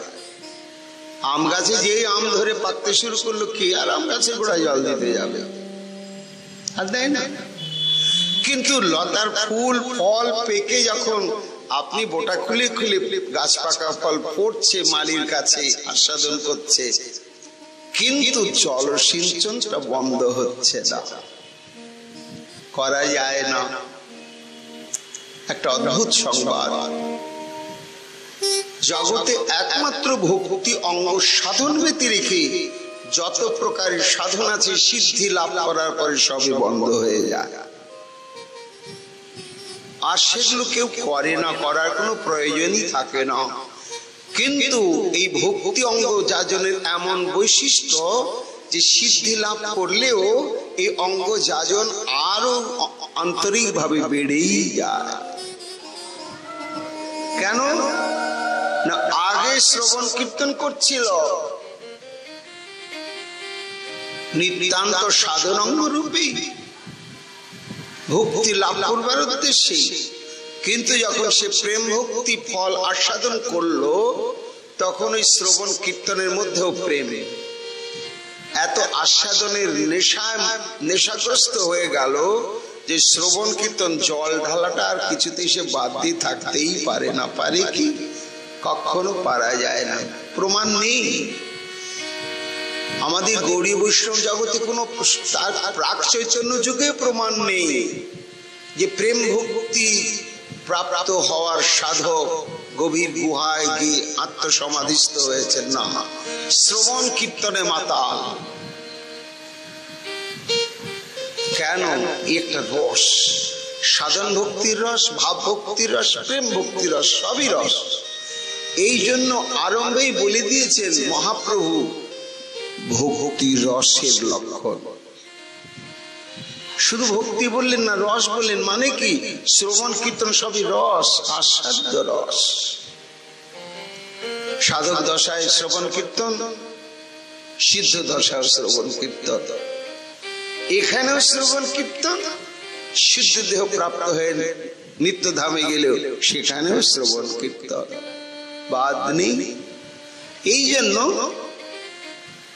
ইহা মালি সিঞ্চে নিত্য শ্রবণাদি জল, প্রেম ফল পাখি পড়ে মালি আস্বাদয়। এই প্রেম ফল ধরল কি? সেই প্রেম ফল না, কৃষ্ণ সেবামৃত ফল। সেটা কেমন? এখানে প্রেম ফল বলা হয়েছে, সেবামৃত ফল তো বলা হয়নি। না বললে ওটা মেখে আছে। কেন? সেবাটা যদি প্রেম মাখা না হয় তাহলে সে তো সেবাই হবে না। পত্রং পুষ্পং ফলং তয়ং যো মে ভক্তা প্রযচ্ছতি। ভক্তি শব্দ প্রেম ভক্তি। প্রেমের সঙ্গে যদি কেউ ভক্তি যাজন না করে তো হবে না। এই জন্য প্রেমটা তো মেখেই আছে। এই জন্য প্রেম ফল মানেই হচ্ছে প্রেম সেবা ফল। এই প্রেম সেবা ফলটি আস্বাদন করে মালি। এই সেবা বা প্রেমামৃত বা সেবামৃত ফলের দুটো দিক রয়েছে। কোন দিক আস্বাদন করে মালি? না, যখন সুখৈক্য তাৎপর্যময়ী সেবা বাসনা নিয়ে ভক্ত সেবা করে চলেন তখন ভগবানের চরম সুখ হয়। সেই সেবা গ্রহণ করে ভগবান আত্মহারা হয়ে যান, আনন্দে স্মৃতিহারা। বিচার করা যাবে না, কলার খোসায় ভোজন করছেন আর বলছেন। আশ্চর্য হয়, পিসি সারা জীবন কত কত নানা প্রকার দুর্লভ দুর্লভ কদলী ভক্ষণ করলাম, কিন্তু আজকে তোমার ঘরে যে কদলী ভক্ষণ করলাম জীবনে আর পাবো বলে আমি বিশ্বাস করি না। আরে ঠাকুর, খেলে তো খোসা, কলাই তো খাওয়ানি, তো আস্ত কলাগুলোই ফেলে দিয়ে খোসা দিয়েছে। অথচ সত্যি বলছেন গোবিন্দ, আশ্চর্য আস্বাদনের চমৎকারিতায় আত্মহারা হয়ে গিয়েছি। কি পেলাম, কি পেলাম পিসি, কি কদলী দিলে।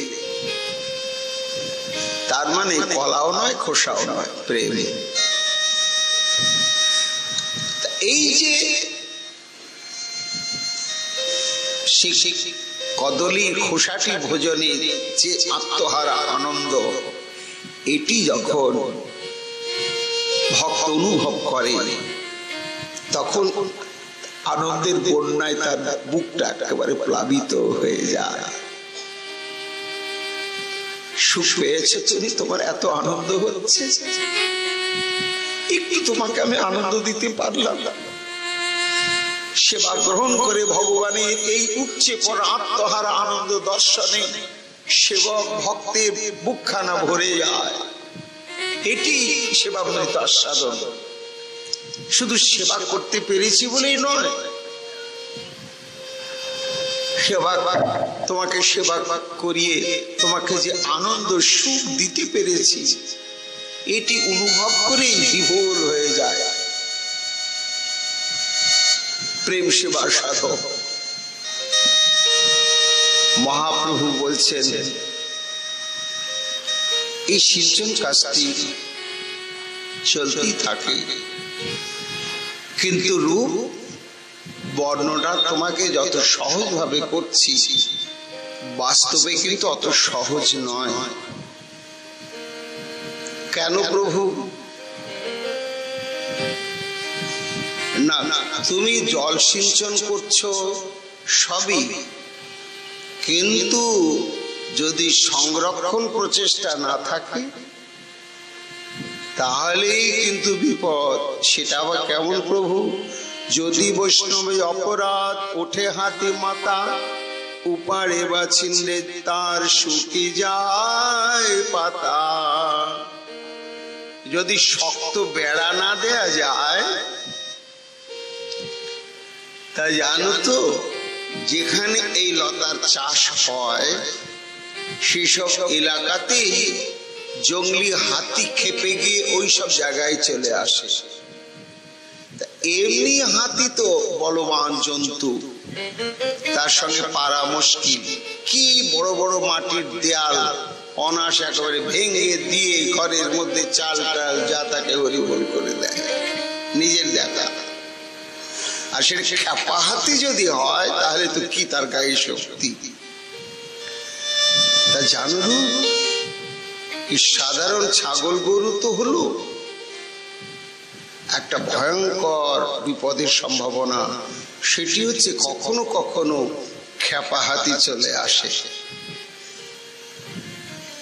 ও ছোটখাটো বাঁশের বেড়া দিয়ে তাকে ঠেকানো যাবে না। সেই খেপা হাতির পরিচয়টা কি?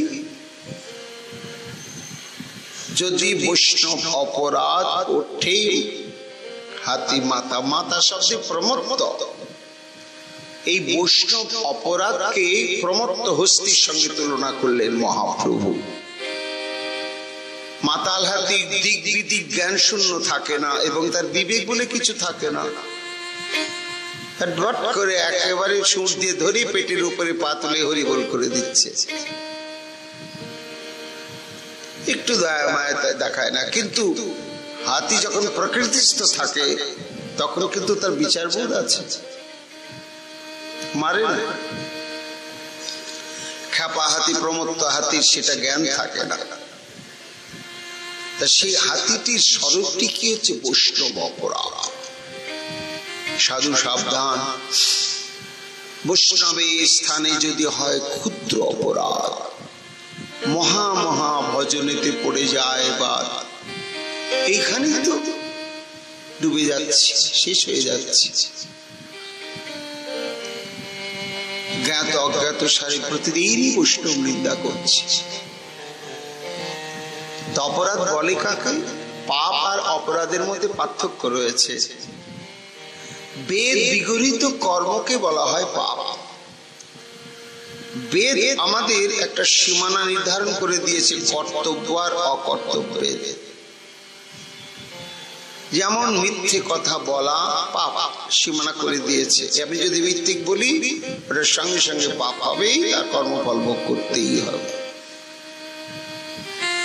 কিন্তু অপরাধ সেটা নয়। অপরাধ আরো সূক্ষ্ম এবং আরো ভয়ঙ্কর। পাপের কর্মফল ভোগ হয় দেহে।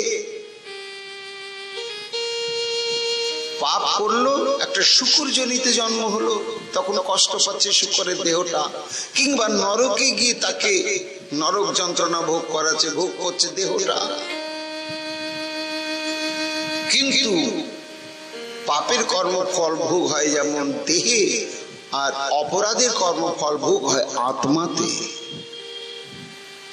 পাপ আত্মার উপরে প্রভাব বিস্তার করতে পারে না, দেহটার উপরে।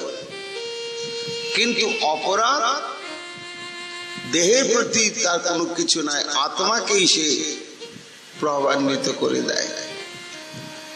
অপরাধ অপশব্দে অপগত হয়, রাত শব্দে সন্তোষ বা সন্তুষ্টি।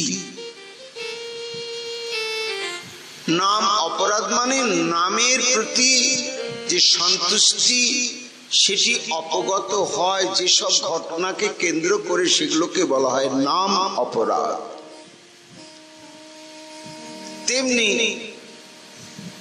সেবার অপ্রীতি আসে যে যে ঘটনা, যে কর্মগুলোকে অবলম্বন করে সেগুলো সেবা অপরাধ।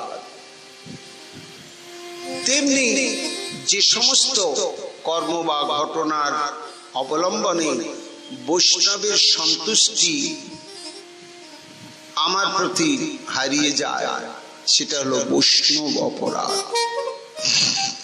তা এখানে মহাপ্রভু নাম অপরাধ, বৈষ্ণব শ্রী বিষ্ণু সেবা অপরাধের কথা বললেন না, বললেন বৈষ্ণব অপরাধের কথা। অর্থাৎ এই বৈষ্ণব অপরাধ পরোক্ষে প্রত্যক্ষে নাম অপরাধ সেবা অপরাধের সঙ্গে জড়িয়ে রয়েছে।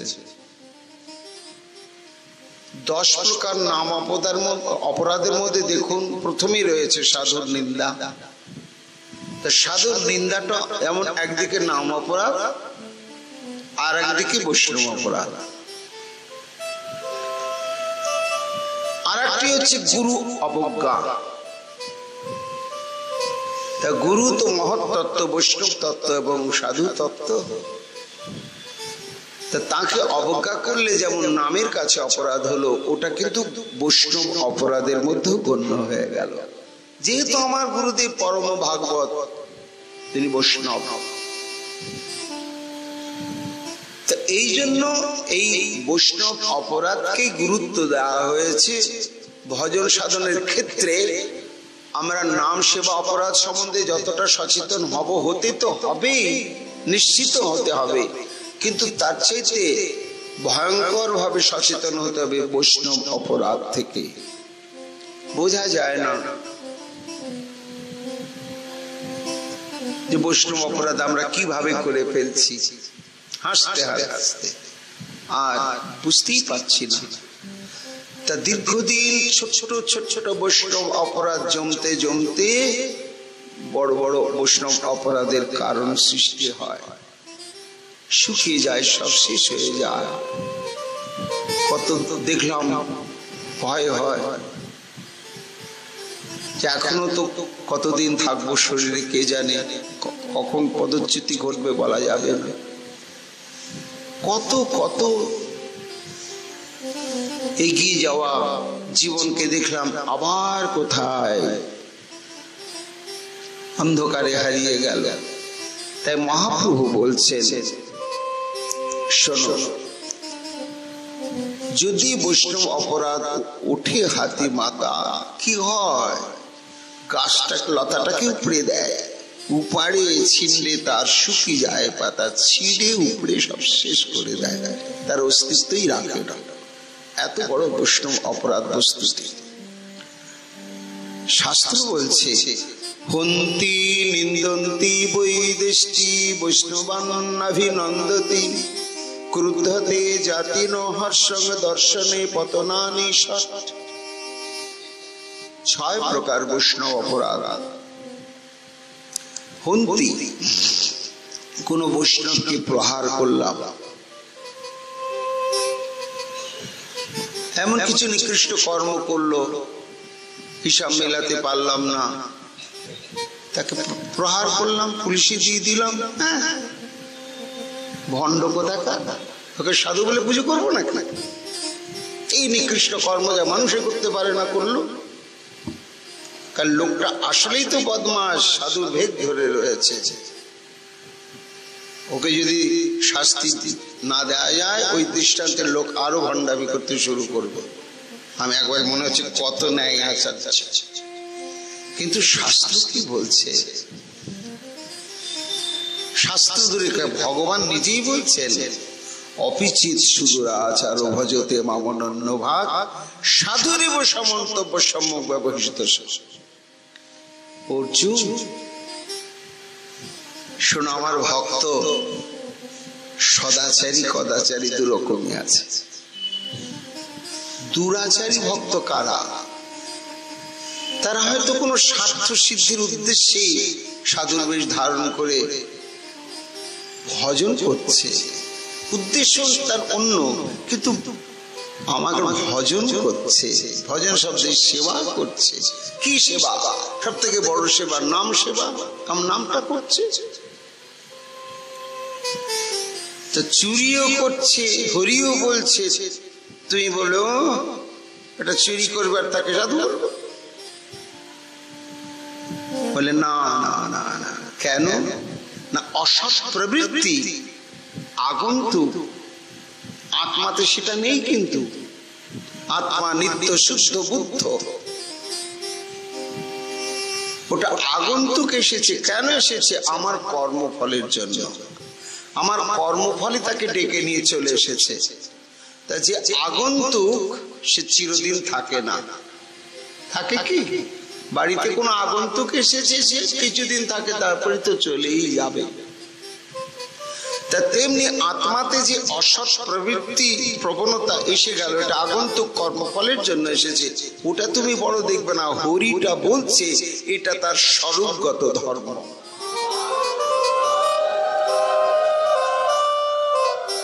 চুরি করাটা আগন্তুক স্বভাব, ওটা তুমি তাকে জেলে পাঠাও